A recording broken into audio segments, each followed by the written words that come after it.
Bienvenue dans cette nouvelle édition du 12-15. À la une de l'actualité, le sommet États-Unis-Afrique s'est clôturé ce mercredi à Washington. Quelles sont les attentes des Africains? Nous reviendrons sur les enjeux de cette rencontre dans cette édition. Et après le sommet, l'heure est au bilan. Quels sont les responsables africains le jugent positif? Parmi eux, le ministre guinéen du Commerce, Marc Yumbouma. Et puis, avec près de 15 millions de visiteurs en 2013, l'Afrique du Sud s'avère être l'une des destinations les plus prisées du continent. Toutefois, son industrie touristique pourrait être victime des nouvelles lois sur l'immigration. Le sommet États-Unis-Afrique a pris fin ce mercredi. Cette rencontre historique a ouvert la voie à un partenariat plus renforcé entre les deux continents et ce dans plusieurs domaines. Des enjeux multiples résumés en un discours par le président en exercice de l'Union africaine, Mohamed Ould Abdelaziz. Les précisions de Charles de Jouvenel. Le sommet États-Unis-Afrique, qui a pris fin ce mercredi à Washington, est l'occasion pour les pays africains de renforcer leurs relations avec les États-Unis. Ce sommet, le premier du genre, ouvre la voie à un partenariat plus renforcé entre les pays du continent africain et l'Amérique du Nord. Un objectif que le président de la Mauritanie et président en exercice de l'Union africaine, Mohamed Ould Abdelaziz, n'a pas manqué de souligner dans son discours de clôture. This is the first summit between Africa and the United States. Your Excellencies, ladies and gentlemen. Mesdames et messieurs, l'objectif de ce sommet est de renforcer la coopération bilatérale et multilatérale entre les États-Unis et les pays africains dans l'intérêt des générations à venir. Nous voulons préserver notre intérêt mutuel et nos pays ont toujours eu des relations fortes. We want to preserve our mutual interests and our nations have always had strong relations. L'Afrique, continent dynamique s'il en est en constante croissance. Pour s'assurer du dynamisme de cette croissance, l'aide des États-Unis semble être indispensable. Si le continent bénéficie de l'aide de l'AGOA, l'African Growth and Opportunity Act, un renforcement du soutien américain serait le bienvenu pour faire face aux grands enjeux du XXIe siècle. Africa is a young continent, potentially rich, with rapid growth. L'Afrique est un continent jeune, potentiellement riche, avec une croissance rapide. Nous avons besoin du savoir, de l'expérience et de la technologie américaine pour nous développer plus vite. Mesdames et messieurs, aujourd'hui, nous allons parler de choses importantes, comme l'investissement dans les générations futures, la croissance, le développement durable, la sécurité alimentaire, la santé et l'autonomisation des jeunes. Face aux grands défis qui se dessinent pour l'avenir de l'Afrique, le président en exercice de l'Union africaine aura été l'un des porte-voix du continent au sommet de Washington. Un sommet qui devrait permettre aux dirigeants africains d'envisager l'avenir avec la certitude que le soutien américain ne faiblira pas. Et lors de ce sommet, 33 milliards de dollars d'engagement américains en Afrique ont été annoncés. Et outre l'aspect économique, les deux continents se sont engagés à intensifier les relations bilatérales dans tous les secteurs. Une initiative saluée à l'unanimité par les dirigeants africains. Florencia Samporé. Tisser des liens économiques plus solides avec les États-Unis et l'Afrique.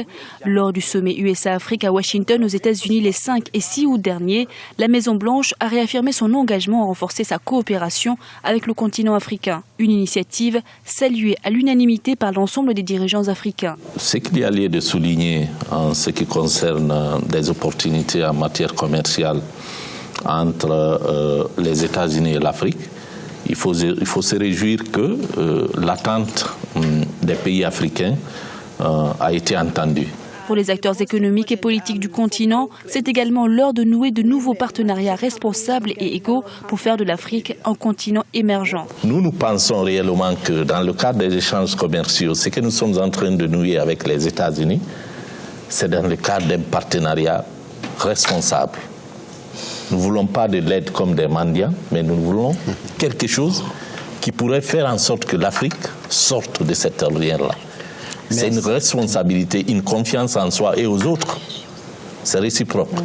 Le sommet s'est achevé ce mercredi à Washington, aux États-Unis. Ce sommet marque un tournant dans la volonté des États-Unis de s'impliquer plus fortement dans l'avenir du continent africain, désormais deuxième région à la croissance supérieure à celle du reste du monde, avec 5,8% prévu en 2015. Dans l'actualité également, Boko Haram aurait encore sévi au Cameroun. 10 personnes, dont un militaire, ont été tuées ce mercredi dans l'extrême nord du pays au cours d'une attaque menée par des membres présumés du groupe islamiste. Depuis l'enlèvement d'une famille française en février 2013, les attaques de Boko Haram se sont multipliées sur le sol camerounais. Plus d'1 millier de militaires ont été déployés sur place ces derniers mois. Des milliers de personnes fuient la violence en Libye. Ce mardi, de nombreux travailleurs égyptiens sont arrivés à l'aéroport du Caire où ils ont été reçus par le ministre égyptien des Affaires étrangères. L'escalade de violence en Libye inquiète également ses pays voisins qui redoutent un conflit généralisé dans la région. Les explications d'Aminata Diak. La situation sécuritaire en Libye ne cesse de se dégrader de jour en jour. Des centaines de familles et des travailleurs étrangers ont fui le pays après plusieurs semaines d'affrontements entre milices rivales pour la prise de l'aéroport de Tripoli, la capitale.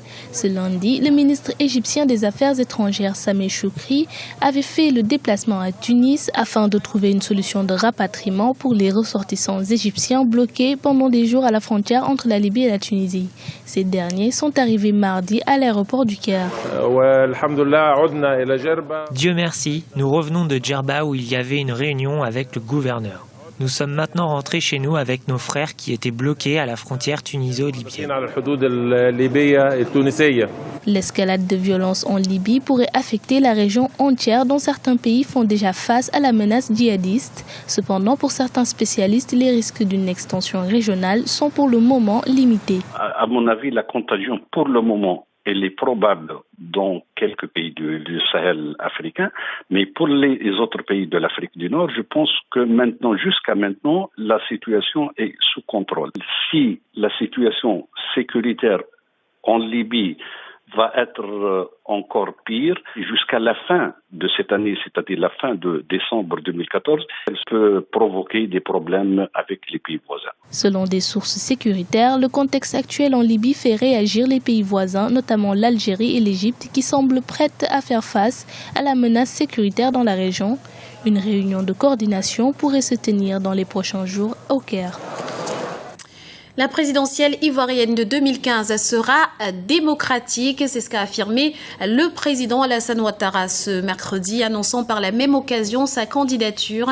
Une déclaration qui intervient alors que la commission électorale chargée de l'organisation du scrutin n'est toujours pas installée. Pour rappel, l'élection présidentielle en Côte d'Ivoire est prévue pour octobre 2015. Sa réussite est impérative pour sortir le pays de la crise qu'il traverse. Avec plus de 17 milliards de dollars de revenus annuels, le secteur touristique sud-africain est l'un des plus lucratifs du continent. Toutefois, les spécialistes craignent que la nouvelle loi sur l'immigration n'étouffe l'activité touristique. Explication avec Mokhtar Ba. L'Afrique du Sud est l'une des destinations les plus touristiques du monde. Servi par des plages pittoresques et de magnifiques paysages, le tourisme du pays n'a cessé d'augmenter depuis la fin de l'apartheid en 1994. Évalués à 3,6 millions de touristes il y a 20 ans, ils étaient près de 15 millions de visiteurs en 2013. Lebo Malepa, propriétaire du Lebo's Backpacker situé à Soweto, s'est lancé dans le tourisme en vue d'offrir une expérience d'authenticité aux visiteurs. Pour lui, il est encore temps de récolter des fonds pour une campagne de promotion touristique. Juste après la Coupe du Monde, nous avons vu augmenter de façon constante dans l'industrie du tourisme, en particulier du côté du voyageur individuel, où nous constatons que beaucoup de jeunes voyageurs se déplacent. Avec la réussite de la Coupe du Monde 2010, les gens viennent à nouveau faire du bénévolat afin de rester plus longtemps.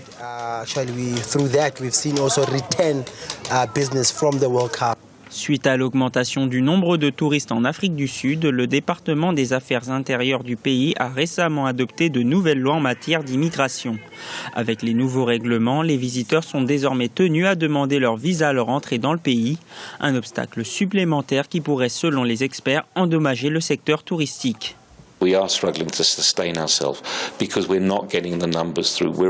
Nous sommes l'élément clé de l'économie et nous aimerions voir notre secteur reconnu comme tel, même si les mesures de sûreté et de sécurité doivent être vérifiées. L'absence de sécurité pour les personnes entrant dans le pays laisse une image négative du tourisme dans le pays.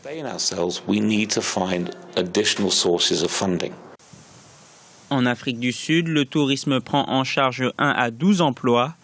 Le gouvernement compte accroître sa contribution à l'économie de près de 500 milliards de rand d'ici la fin 2019. 225 000 nouveaux emplois devraient être créés d'ici là. Ce journal a été réalisé par l'ensemble de la rédaction. Merci de l'avoir suivi. Retrouvez dans un instant une nouvelle édition du 12-15 sur Africa 24.